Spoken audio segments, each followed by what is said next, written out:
Hello there, how are you doing?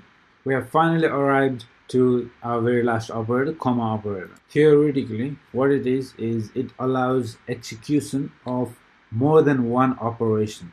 Okay, more than one operation in a single statement. Okay, so let's say an action can get a bit confusing.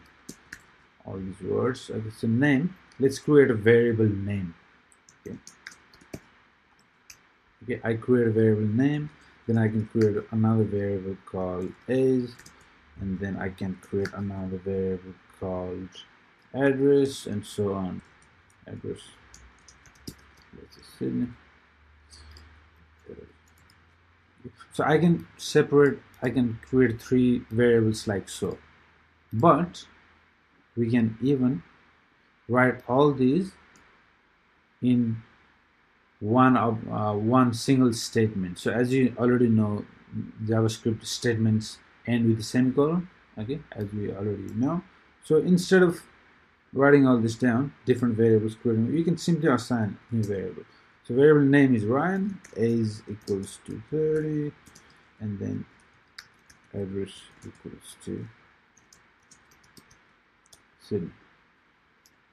Okay, so you can do it like that, and you can get rid of it. So the reason it works, okay, because I have this auto formatting applied to my editor. Otherwise, so that's how it is. So variable name and then comma assign. So comma operator is used, added another variable and added another variable. So more than one operation in a single statement. Okay, single statement. So this is the use of comma operators.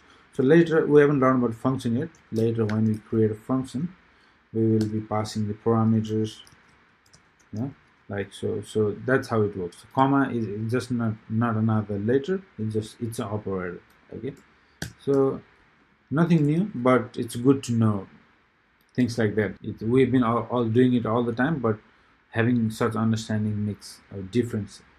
It did make difference to me, and I'm sure it does to you, to everyone. So finally, we have been through all the operators. Okay, now next section will be exciting.